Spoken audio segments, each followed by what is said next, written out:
الرحمن الرحيم اقرأ باسم ربك الذي خلق خلق الإنسان من علق اقرأ وربك الأكرم الذي علم بالقلم وقال النبي صلى الله عليه وسلم طلب العلم فريضة على كل مسلم وقال الشاعر ليس الزمان بأسباب تزينون ليس الزمان بأسباب تزينون إن الزمان زمان العلم والأدب محترم حضرات حکام صاحبان مسبقہ شاطر اکرام اور اسلامی بھائیوں اور بہنوں، آج کی سالانہ تقریب انجمن میں میں جس موضوع پر روشنی ڈالنا چاہتا ہوں وہ علم کی اہمیت و ضرورت۔ سامعین حضرات، قرآن و حدیث میں علم کو فلاح اور کامیابی کا ذریعہ قرار دیا گیا ہے اور علم کے بہت زیادہ فضیلت بیان کی گئی ہے۔ علم انسانوں کو پستی سے بلندی کی طرف لے جاتا ہے، علم آدمی کو اعلیٰ سے بناتا ہے، قوم کو تعظیم کی دولت سے مالا مال کر دیتا ہے۔ یہی وجہ ہے کہ معاشرے میں علم کی افراد کو قدر کی نگاہ سے دیکھا جاتا ہے۔ علم کی اہمیت کو بڑھاتے ہوئے قرآن شریف میں متعدد مقامات پر ذکرایا ہے۔ چنانچہ حضرت ابراہیم علیہ السلام نے جب اللہ تعالیٰ کو حکمت سے کعبے کی تعمیر مکمل ہوا کہ چاند کو بعد ہو گئے تو دعا فرمایا ربنا وابعث فیہم رسولا منہم یتلو علیہم آیاتک ویعلمہم الکتاب والحکمت وَيُزَكِّيهِمْ إِنَّكَ أَنْتَ الْعَزِيزُ الْحَكِيمُ۔ سورہ بقرہ آیت نمبر 37۔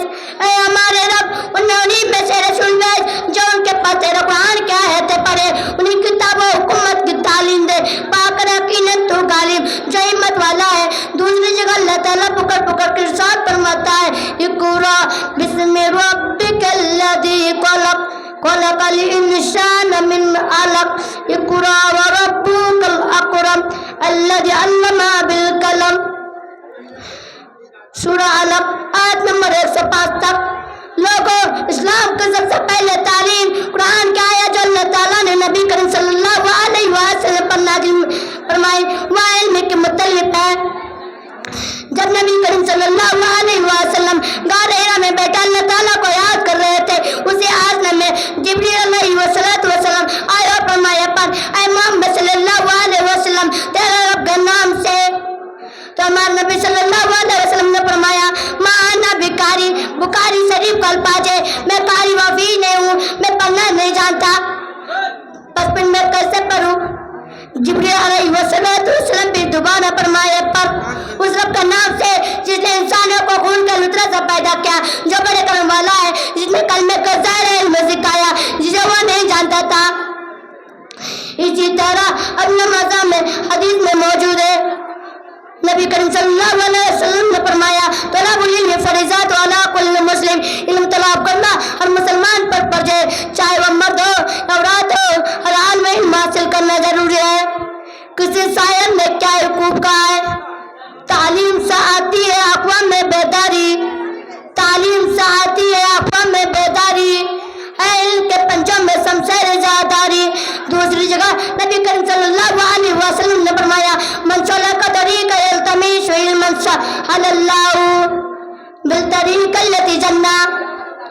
ترجمہ، جس نے چلا علم سیکھنے کی قصہ تو اللہ تعالیٰ ان کے لیے جنت جانے کا راستہ آسان کر دیتا ہے۔ حاضرین مجلس، غور کرنے کی بات ہے میں آپ کو ایسے علوم سے روکتا بلکہ دینی تعلیم کے علاوہ ایسے علوم بھی اپنے اولادوں کو دے سکتا ہے، جیسے کہ اسکولوں، کالجوں اور یونیورسٹیوں میں، لیکن سب سے پہلے دینی تعلیم پر دھیان دے تاکہ قول اللہ اور رسول اللہ کے بارے میں معلوم ہو جائے۔ کسی شاعر نے کیا حقوق کہا ہے؟ مٹانا علم کے قاتل مسئلہ سماجی ہے، مٹانا علم کے قاتل مسئلہ سماجی ہے، بغیر اس کے پہچاننے سے پہ خدا کیا ہے۔ شامل حضرات، سیرت کی بہترین کتاب الرحیق المختوم مولانا شفیع الرحمن نے لکھا ہے، مولانا شفیع الرحمن مبارک پوری نے لکھا ہے کہ جنگ بدر میں 70 کعبے کو قید کی گئی ہے تو نبی کریم صلی اللہ علیہ وسلم نے فرمایا کہ ایک آدمی 10 صحابہ اکرام کو علم سکھائے تو تم آزاد ہو۔ اوپر کے حدیث میں یہ معلوم ہوا کہ اسلام اصل علوم سے نہیں روکتا بلکہ پر اور ضرورت قرار دیتا ہے۔ سب سے پہلے کون دین تعلیم کی ضرورت ہے، جیسے کہ بخاری شریف میں موجود ہے، رسول اللہ صلی اللہ علیہ وسلم نے فرمایا خیرکم من تعلم القرآن علمہ، جو قرآن سیکھے اور سکھلائے وہ سب سے بہترین انسان ہے۔ پتہ چلا کہ بہتر اور اعلیٰ سر خدا کا بندہ کے لیے تعلیم کی ضرورت ہے۔ دوستو جس کا اندر علم نہیں وہ ایمان ہے، جس کا اندر علم نہیں وہ جانور ہے، جس کا اندر علم نہیں وہ بیکار ہے، جس کا اندر علم نہیں وہ جاہل ہے، جس کا اندر علم نہیں وہ کاناندہ ہے، جس کا لفظ قرآن میں پیچھا قل هل يستوي الأعمى والبصير أم هل تستوي الظلمات والنور۔ دوستو محترم سامعین سماعت، ہماری باتوں کا طرف دھیان دیں۔ علم ایک لاجواب دولت ہے، علم ایک بے مثال طاقت ہے، علم سے خدا کو پہچانا جاتا ہے، علم سے برا اور بھلا کو جانا جاتا ہے،